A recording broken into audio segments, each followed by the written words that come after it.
Hello, hello mga nandito na naman tayo. Wala ako sa farm at wala rin ako sa Pilipinas.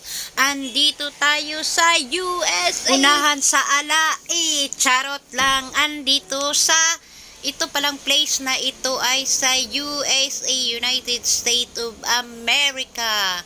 Pinadala lang ito ng aking pamangkin na bedyo at ang ganda ng place na ito. Nagro-road trip kasi sila kasi nagbi-vacation at the same time celebration ng birthday ng aking sister. Every time na may magagandang mga spot, hinto sila para mag-video or mag-picture at pagkatapos larga naman sila at hahanap ng mga magagandang tourist spots. Iba talaga si Lord, no? Ang nice lang na mga creation niya dito sa earth. Sobrang ganda, nakaka-relax lang, diba? At ang lugar na ito ay Spokane, Washington.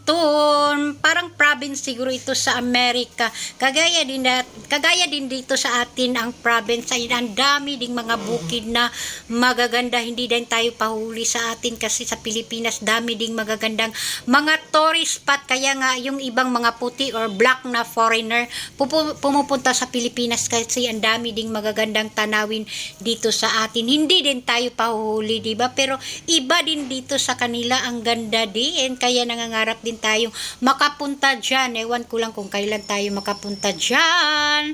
Yan, ang ganda. Ang daming mga punong mga pine tree siguro yan. Dami nilang pine tree. Siguro malalamig dyan kasi ang daming mga pine tree. Kasi yung pine tree malalamig ang hangin ang dala. Ang haba naman ng road na ito. Saan na naman kaya ang destination nila? At ang lawak naman ng road. Sarap naman tingnan sa mata. Ang lalaki ng mga mountain nila. Ang haba. Hanggang dito na lang kasi wala na akong maiisip na mga voice over kasi yung ibang mga tanawin dyan, hindi ko na alam kung saan na yan ang mga lugar. Kaya, thank you so much for watching and follow for more.